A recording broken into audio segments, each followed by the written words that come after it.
প্রত্যেক মুসলমানের যা জানতেই হবে।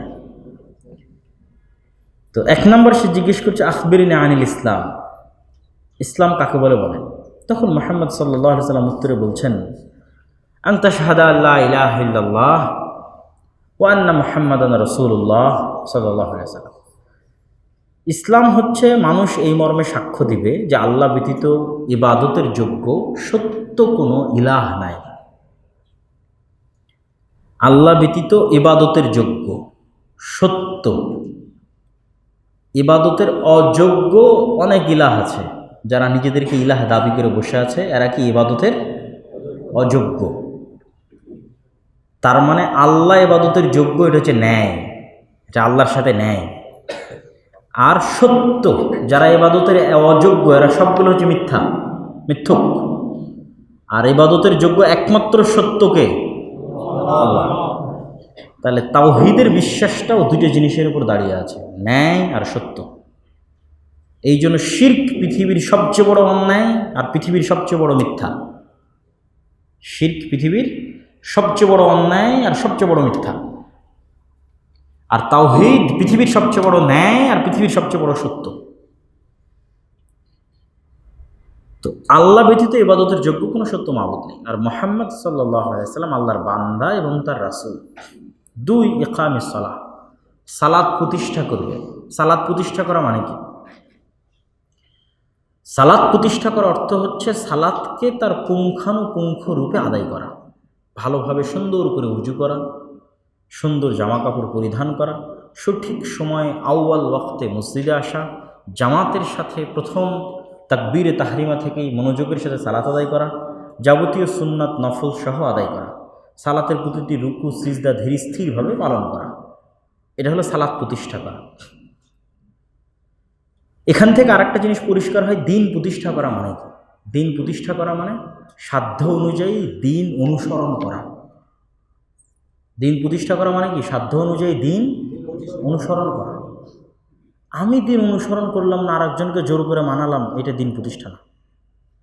আগে সাধ্য অনুযায়ী আমাকেই অনুসরণ করতে হবে, তাহলে আমি প্রথম দিন প্রতিষ্ঠা করলাম। ঠিক এই দিন অনুসরণের অবশ্যই একটা স্তর হচ্ছে রাষ্ট্রে দিন প্রতিষ্ঠা করা। অবশ্যই ইকামতে দিনের একটা অংশ কোথায় দিন প্রতিষ্ঠা করা?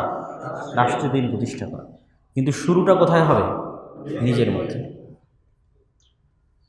সালাত প্রতিষ্ঠা করা 2 নম্বর। 3 যাকাত আদায় করা। যাকাত কি সবাই আদায় করবে? না, নির্ধারিত একটা পরিমাণ আছে। ধনী হলে নিসাব পরিমাণ সম্পদের মালিক হলে আদায় করবে। রমজান মাসের সিয়াম পালন করা। যার সাধ্য আছে বাইতুল্লাহ যাওয়া, তার জন্য হজ করা। তাহলে আল্লাহর নবীকে জিজ্ঞেস করা হলো ইসলাম কাকে বলে বলেন, উনি উত্তরে কয়টা জিনিস বলল? 5টা জিনিস বলল। 1 নম্বর তাওহীদ, 2 নম্বর ওই তাওহীদের সাথে সম্পৃক্ত মুহাম্মদ সাল্লাল্লাহু আলাইহি ওয়াসাল্লামের রিসালাহ, 2 নম্বর সালাত, 3 নম্বর যাকাত, 4 নম্বর সওম সিয়াম রমাদান মাসের, 5 নম্বর হজ। এবার প্রশ্নকারী জিজ্ঞেস বলতেছে সাদাকতা, আপনি সত্য বলেছেন। তো ওমর রাদিয়াল্লাহু তাআলা বলছে আমরা আশ্চর্য হলাম, যে প্রশ্ন করে সে আবার বলে যে উত্তর ঠিক হয়েছে। এখন আপনি আমাকে একটা প্রশ্ন জিজ্ঞেস করলেন এই আজকে এই অনুষ্ঠানে, আমি উত্তর দিলাম, আপনি বলতেছেন আপনার উত্তর ঠিক হয়েছে। সবাই একটু আশ্চর্য হবে না? প্রশ্ন তো সে জিজ্ঞেস করে যে জানে না। বলছে তাহলে আমাকে এবার বলেন ঈমান কাকে বলে? তো ঈমান কাকে বলে? ঠিক আছে, ঈমান হচ্ছে আন তুমিনা বিল্লাহ ওয়া মালাইকাতিহি ওয়া কুতুবিহি ওয়া রুসুলিহি। ঈমান আনয়ন করবে আল্লাহর প্রতি, ঈমান আনয়ন করবে ফেরেশতাদের প্রতি, ঈমান আনয়ন করবে কিতাব আল্লাহর প্রেরিত কিতাবের প্রতি, ঈমান আনয়ন করবে রাসূলদের প্রতি, ঈমান আনয়ন করবে পরকালের প্রতি, ঈমান আনয়ন করবে ভাগ্যের ভালো মন্দের প্রতি। আল্লাহর প্রতি ঈমান কি?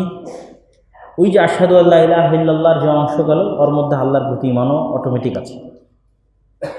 আল্লাহর রুবুবিয়ত, আল্লাহর উলুহিয়ত, আল্লাহর আসমা ও সিফাতের প্রতি ঈমান আনয়ন।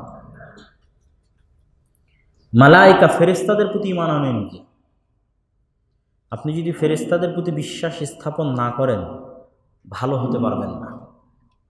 আমরা কেউ ভালো হতে পারবো না যদি না ফেরেশতাদের প্রতি আমাদের দৃঢ় বিশ্বাস থাকে। ফেরেশতা এবং শয়তান এই দুইটা হচ্ছে পরস্পরের সাথে ওতপ্রোতভাবে জড়িত বিষয়। যেখানে ফেরেশতা আছে ওখানে শয়তান নাই, যেখানে শয়তান আছে ওখানে ফেরেশতা নাই। এরকম অসংখ্য দলিল আপনি কোরআন এবং হাদিসে পাবেন। যেমন রাসূলুল্লাহ সাল্লাল্লাহু আলাইহি ওয়াসাল্লাম বলছেন, লা তাদখুলুল মালায়েকাহ, ফেরেশতা ওই বাড়িতে প্রবেশ করে না যেই বাড়িতে ছবি মূর্তি আছে অথবা কুকুর আছে। আবার আরেক হাদিসে রাসূলুল্লাহ সাল্লাল্লাহু আলাইহি ওয়াসাল্লাম বলছেন, তোমাদের মধ্যে কেউ যদি বাড়িতে প্রবেশ করার সময় সালাম না দেয় তাহলে ওই বাড়িতে কে থাকে? শয়তান থাকে। তাহলে শয়তান এবং ফেরেশতা পরস্পর বিপরীত মুখে চলে। আপনি যদি শয়তানের থাকার ব্যবস্থা করে দেন শয়তান থাকবে, আপনি যদি ফেরেশতার থাকার ব্যবস্থা করে দেন কে থাকবে? ফেরেশতা থাকবে। আপনি ছবি মূর্তি ঝুলিয়ে রাখবেন, ফেরেশতা থাকবে না, কে থাকবে? শয়তান থাকবে। তাহলে পরীক্ষা আমাদের, যে আমরা আমাদের সাথে ফেরেশতাদেরকে বিজয় করব না আমরা আমাদের কর্ম দিয়ে শয়তানকে বিজয় করব। আমরা আমাদের কর্ম দিয়ে যাকে বিজয় করব আমাদের শরীরের মধ্যে তার প্রভাব শক্তি বেশি থাকবে। আমি যদি সব সময় অপবিত্র থাকি আমার শরীরে শয়তানের প্রভাব শক্তি বেশি কাজ করবে। আর আমি যদি অজু ভাঙলেই অজু করি,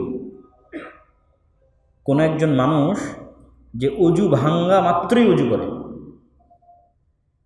তো লা ইয়ামাসসুহু ইল্লাল মুতাহহারুন, অপবিত্র হয় না কারা?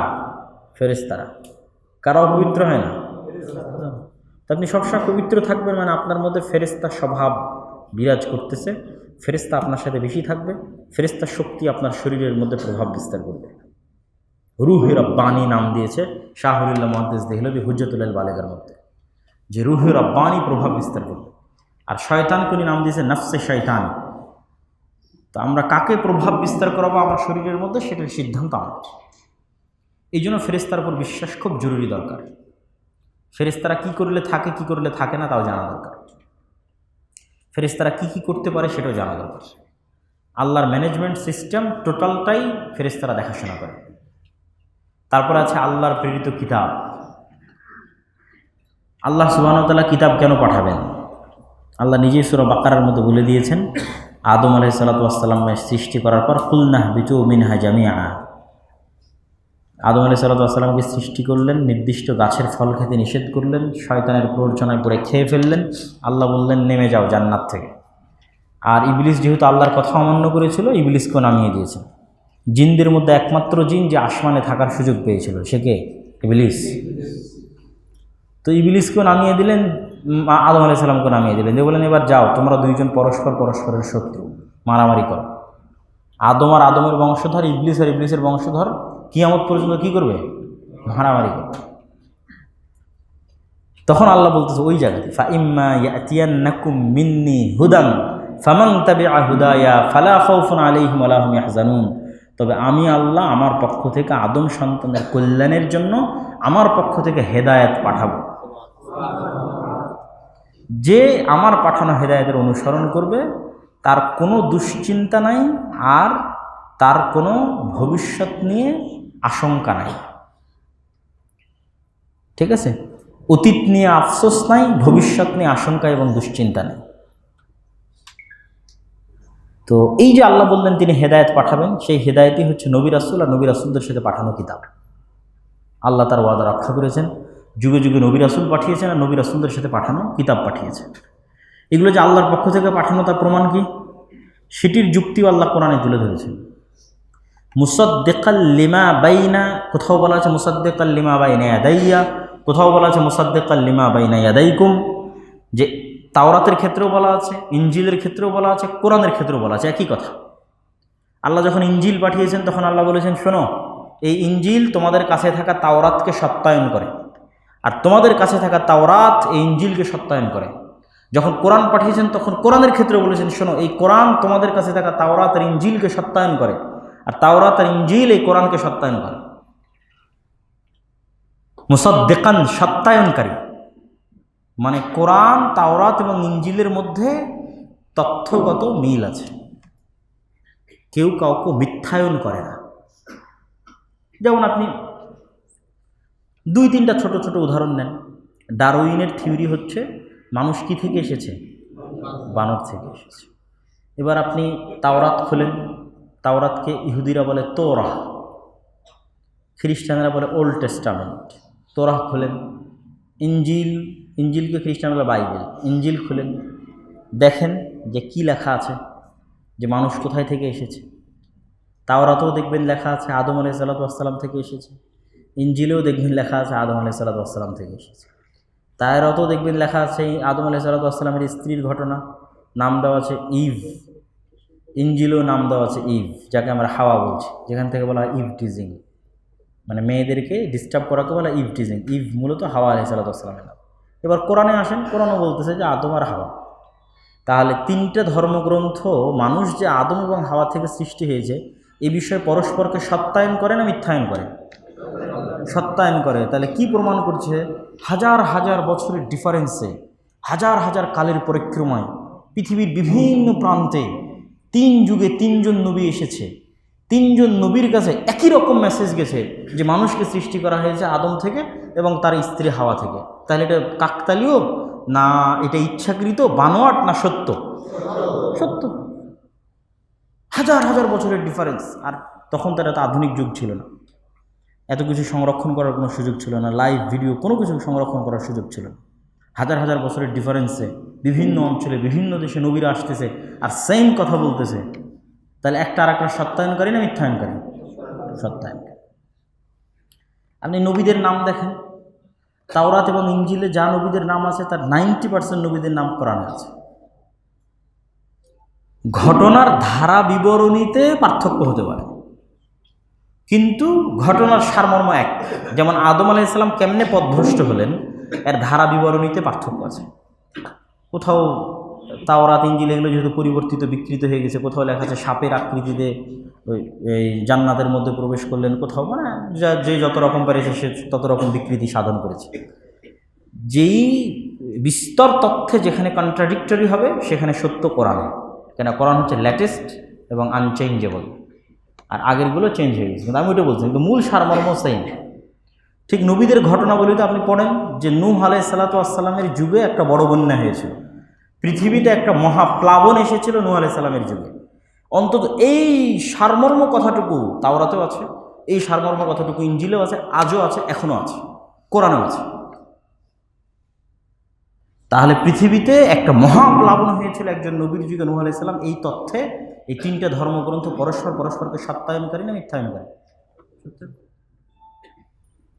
ইব্রাহিম আলাইহিসসালাম এখন পর্যন্ত পৃথিবীর যে 3টে দিন আছে, খ্রিস্টান, ইহুদি এবং মুসলমান, 3 ধর্মের মানুষের কাছে সবচেয়ে প্রিয়। সবাই গর্ব করে যে আমরা ইব্রাহিমের বংশধর। ইহুদিরা তো সুপারিয়রিটিতে বিশ্বাস করে যারা ইব্রাহিম আলাইহিসসালামের বংশধর। এই জন্য ওরা এটা সহ্য করতে পারে না যে ইসমাইল আলাইহিসসালামের বংশ, যে রক্তের দিক থেকে মুহাম্মদ সাল্লাল্লাহু আলাইহি ওয়াসাল্লাম দাবি করবে যে আমিও ইব্রাহিমের বংশধর, এটা সহ্য করতে পারে না ইহুদিরা। হয় এটাকে তারা এড়িয়ে যায়, না এটাকে ধামাচাপা দিতে চায়, না হয় জানেই না। অসংখ্য মানুষ আছে জানে না। আপনি যদি ইসরায়েলে কোনো সার্ভে করেন, কাবা ঘরের ছবি দেখান, ইসরায়েলের প্রত্যেকটা ইহুদিকে জিজ্ঞেস করবেন এই কাবা ঘর কে বানিয়েছে, সবগুলো বলবে যে মুহাম্মদ সাল্লাল্লাহু আলাইহি ওয়াসাল্লাম বানিয়েছে।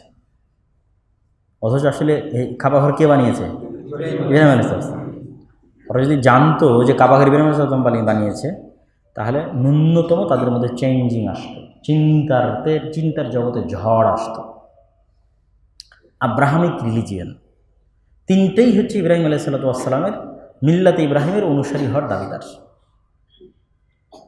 সেই জন্য নবীদের নামে মিল আছে। আমরা যাকে ইব্রাহিম বলছি তারা তাকে আব্রাহাম বলছে, আমরা যাকে ইসহাক বলছি তারা তাকে আইজাক বলছে, আমরা যাকে দাউদ বলছি তারা তাকে ডেভিড বলছে, আমরা যাকে ইউসুফ বলছি তারা তাকে জোসেফ বলছে, আমরা যাকে সুলাইমান বলছি তারা তাকে সলোমান বলছে। এই ধরনের মানে আমরা যাকে ইয়াকুব বলছি তারা তাকে জ্যাকব বলতেছে, dot dot dot dot dot. Just উচ্চারণের পার্থক্য, ঘটনা, ধারা বিবরণী, ইতিহাস সেম।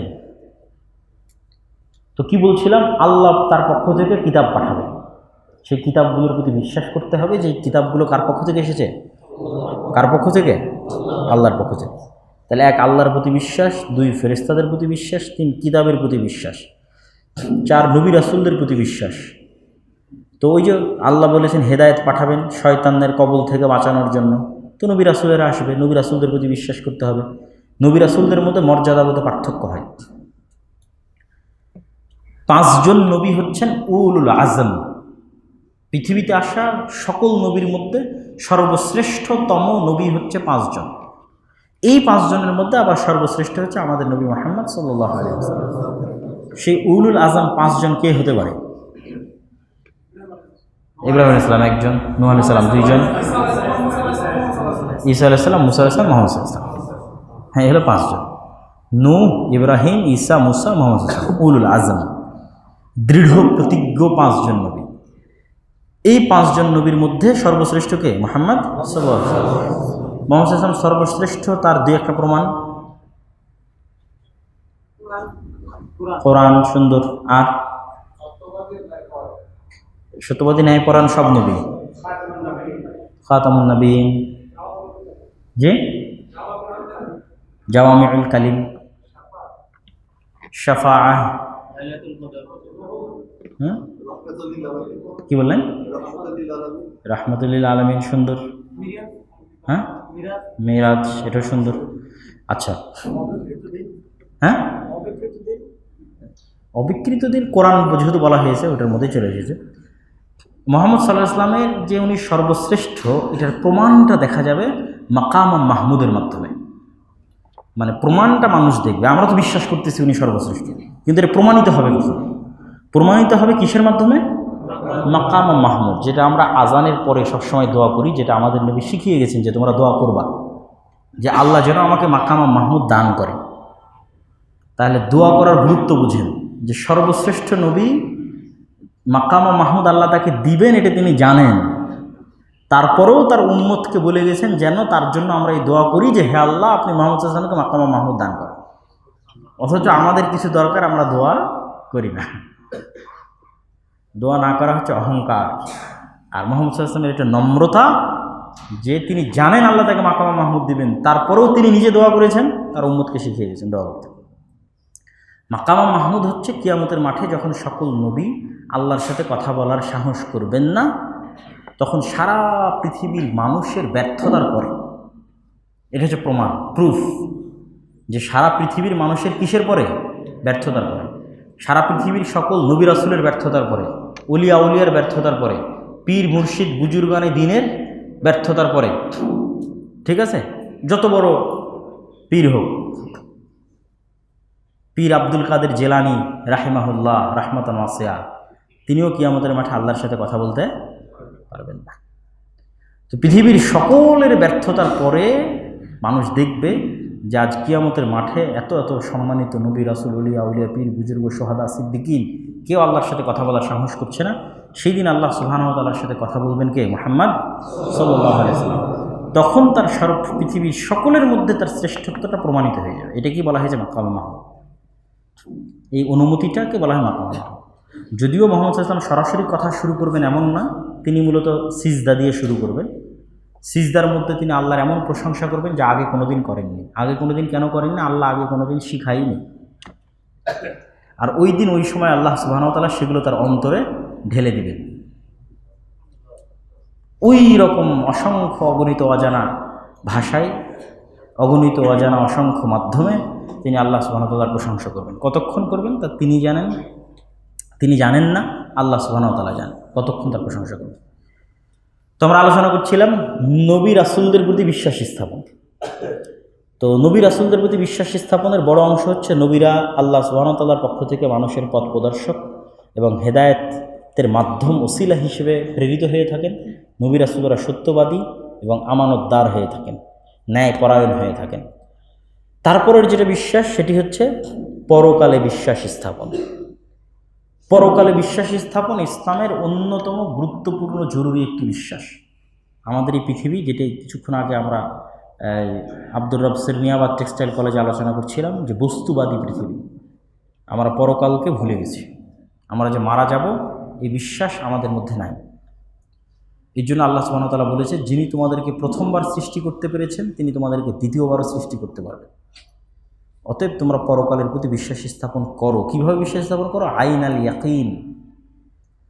আপনি শুনেছেন লন্ডন নামে একটা শহর আছে, আর আপনি নিজে গিয়ে দেখে এসেছেন যে লন্ডন আছে, কোনটা বেশি মজবুত? দেখে এসেছে। তো আল্লাহ বলছে তোমরা এইভাবে বিশ্বাস করো পরকাল আছে, যেন আমরা সবাই মরে গেছি এবং পরকাল কায়েম হয়ে গেছে। মানে আমরা প্র্যাকটিক্যালি এক্সপিরিয়েন্স করে ফেলেছি যে আমরা মারা গেছি, প্র্যাকটিক্যালি এক্সপিরিয়েন্স করে ফেলেছি যে কিয়ামত হয়ে গেছে। ওইভাবে আল্লাহ বিশ্বাস করতে বলছে পরকালের প্রতি বিশ্বাসটা, কেন পরকালের প্রতি বিশ্বাসের উপরে ইসলামের সকল কিছু নির্ভর করছে। আর তারপরে সর্বশেষ হচ্ছে ভাগ্যের ভালো মন্দের প্রতি বিশ্বাস। ভাগ্য কি, তাকদীর কি? তাকদীর হচ্ছে আল্লাহর জ্ঞান। তাকদীর কি বলেন তো, একটু জোরে বলেন, তাকদীর কি? তাকদীর হচ্ছে আল্লাহ সুবহানাহু ওয়া তাআলার জ্ঞান। আল্লাহ সুবহানাহু ওয়া তাআলার জ্ঞান এত প্রশস্ত, আল্লাহ সুবহানাহু ওয়া তাআলার জ্ঞান এত ব্যাপক যে আল্লাহ সুবহানাহু ওয়া তাআলা সকল কিছু জানেন। তো মানুষ কি করবে সেটাও আল্লাহ সুবহানাহু ওয়া তাআলা জানেন। ভবিষ্যতের খবর কে জানে? ওয়া ইনদাহু মাফাতিহুল গায়বি লা ইয়ালামুহা ইল্লাহু ওয়া মা তাসকুতু মিন ওয়ারাকাতিন ইল্লা ইয়ালামুহা ওয়ালা হাববাতুন ফি যুলুমাতিল আরদি ওয়ালা রাতবিন ওয়ালা ইয়াবিসিন ইল্লা ফি কিতাবিন মুবিন। ইনদাহু মাফাতিহুল গায়ব, অদৃশ্যের সকল চাবিকাঠি আল্লাহর কাছে আছে। লা ইয়ালামুহা, কেউ জানে না অদৃশ্যের খবর, ইল্লাহু, আল্লাহ ব্যতীত। কাল কি হবে, এক সেকেন্ড পর কি হবে, কেউ জানে না। কে জানে? আল্লাহ সুবহানাহু ওয়া তাআলা। ওয়া মা তাসকুতু মিন ওয়ারাকাতিন ইল্লা ইয়ালামুহা, গাছের একটা পাতাও যদি পড়ে, সেই পাতা পড়ার খবর কে রাখেন? আল্লাহ রাখেন। ওয়ালা হাববাতুন ফি যুলুমাতিল আরদি, অন্ধকার রাতে কালো পাথরের উপর কালো পিঁপড়াও যদি চলমান থাকে, সেটিও আল্লাহ সুবহানাহু ওয়া তাআলা জানেন। একদম গভীর অতল সমুদ্রের মধ্যে যদি কোনো কিছু থাকে, সেটাও আল্লাহ জানে। ওয়ালা রাতবিন ওয়ালা ইয়াবিসিন ইল্লা ফি কিতাবিন মুবিন, দুনিয়ার প্রতিটি ধূলিকণা, প্রতিটি বালিকণা আল্লাহ সুবহানাহু ওয়া তাআলার কিতাবুন মুবিনে লিপিবদ্ধ আছে। সেই কিতাবটাই হচ্ছে লাওহে মাহফুজ। লাওহে মাহফুজ। তো তাকদীর হচ্ছে আল্লাহর জ্ঞান। আল্লাহ সবই জানেন, আমি কি করব সেটাও জানেন। তো আল্লাহ জানেন, এই জন্য লিখেছেন। সহজ উত্তর। মানে তাকদীর নিয়ে যে মানুষের অসংখ্য প্রশ্ন, এই অসংখ্য প্রশ্নের এক বাক্যে সহজ উত্তর কি? অদৃশ্যের খবর কে রাখে? আল্লাহ রাখে। তো আজ থেকে 50,000 বছর পর কি হবে আল্লাহ জানে না? জানে না। আজ থেকে 50,000 বছর পর যে মানুষ আসবে, মানুষ কি করবে, এটা আল্লাহ জানে না? জানে না, জানে। তো ঠিক পৃথিবী সৃষ্টির 50,000 বছর আগে আল্লাহ সুবহানাহু ওয়া তাআলা জানতেন যে আমরা আজকে কি করব না করব। জানতেন না? জানতেন না? জানতেন। আল্লাহ সুবহানাহু ওয়া তাআলা জানেন, তিনি জ্ঞানী, সর্বজ্ঞানী। আলিমুম বিযাতিস সুদূর, মানুষ অন্তরে কি কল্পনা করে সেটাও কে জানে? আল্লাহ সুবহানাহু ওয়া তাআলা জানে। দুনিয়ার কোনো যন্ত্র আছে নাকি অন্তরের কথা রিড করতে পারে? এরকম নাই। কিন্তু আল্লাহ সুবহানাহু ওয়া তাআলা জানেন। যেহেতু আল্লাহ জানেন, তিনি যা জানেন তাই তিনি লিপিবদ্ধ করার আদেশ দিয়েছেন কলমকে। কলম লেখো, সেটাই তাকদীর। সেই তাকদীরই লাওহে মাহফুজের মাধ্যমে ফেরেশতাদের মধ্যে বন্টন হয়ে গেছে যে অমুক দিন এত তারিখে এতটার সময় অমুক গ্রামে অমুক মহিলার পেটে অমুক সন্তান জন্মগ্রহণ করবে। ফেরেশতা তার মতো সেখানে পৌঁছে গেছে। ফেরেশতা তার মতো সেখানে রূহ প্রদান করেছে। যত দিনে, যে সময়, যে মিনিটে রূহ দেওয়ার দরকার, যত মিনিটে, যত সেকেন্ডে রূহ কবজ করার দরকার, সেখানে ফেরেশতা পৌঁছে গেছে। তো তাকদীরের 4টা স্তর। 1 নম্বর আল্লাহ জানেন। 2 নম্বর আল্লাহ ওটাই লিখতে বলেছেন, যা তিনি জানেন তাই তিনি কলমকে কি বলেছেন? লিখতে। কলম সেটা লিখেছে, সেটি লাওহে মাহফুজ। 3 নম্বর হচ্ছে যখন সেটির বাস্তবায়ন হয়, তখন আল্লাহ সুবহানাহু ওয়া তাআলার ইচ্ছা শামিল হয়। আল্লাহ সুবহানাহু ওয়া তাআলার ইচ্ছা শামিলে হাল না হলে, ওই জিনিসটার সাথে সম্পৃক্ত, কানেক্টেড না হলে ওটি বাস্তবায়ন হওয়া সম্ভব নয়। এই জন্য আল্লাহর ইচ্ছা বোঝাও জরুরি। আল্লাহর ইচ্ছা 2 প্রকার, ইরাদা শারঈয়াহ, ইরাদা কাউনিয়াহ। পৃথিবী পরিচালনাগত ইচ্ছা, শারঈ ইচ্ছা। আল্লাহ শারঈভাবে আল্লাহ চান না যে ইবলিস জাহান্নামে যাক। আল্লাহ চায় নাকি যে ইবলিস জাহান্নামে যাক? হ্যাঁ, আল্লাহ চান না। তিনি রব্বুল আলামিন, তিনি সকলের কল্যাণকামী। তিনি চান ফেরাউনও জান্নাতে যাক, তিনি চান ইবলিসও জান্নাতে যাক। কিন্তু ইবলিস যখন আল্লাহকে অস্বীকার করলো, তখন আল্লাহ কি জোরপূর্বক ইবলিসকে মেরে পিটিয়ে আল্লাহর আদেশ মানাতে বাধ্য করেছে? করেননি। তাহলে ইবলিস যেই মুহূর্তে আল্লাহর অবাধ্য হচ্ছে, ওই মুহূর্তে ইবলিস কার শক্তি প্রয়োগ করতেছে? আল্লাহর দেওয়া শক্তি প্রয়োগ করতেছে। আমার কথা মনে বুঝতে পারেনি? যেই মুহূর্তে ইবলিস আল্লাহর অবাধ্য হচ্ছে, ওই মুহূর্তে ইবলিস কার দেওয়া শক্তি, ক্ষমতা, জান, রূহ প্রয়োগ করে আল্লাহর অবাধ্য হচ্ছে? আল্লাহর দেওয়া শক্তি। কিন্তু আল্লাহ তখন বাধা দিয়েছে? বাধা দেয়নি। আল্লাহ চান না যে আপনি গান শোনেন, এই জন্য নবী রাসূল পাঠিয়েছে, কোরআনে লিখে দিয়েছে, হাদিসে লিখেছে। কিন্তু আপনি যখন গান শুনছেন, তখন আল্লাহকে আপনার কানকে বধির করে দেয়? কানের মধ্যে যে শোনার ক্ষমতা, এটাকে আপনার বাপের দেওয়া? কার দেওয়া? আল্লাহর দেওয়া। আল্লাহ সুবহানাহু ওয়া তাআলা যদি এই সময় চান যে আপনাকে শুনতে দিবেন না, আপনার কান বধির করে দিতে পারেন না? দিতে পারেন। তাহলে আপনি যে ওই সময় শুনতেছেন, কার দেওয়া ক্ষমতাকে ব্যবহার করে শুনতেছেন? আল্লাহর দেওয়া। এই থার্ড সেশনটা, থার্ড স্টেপটা হচ্ছে আল্লাহর ইচ্ছা।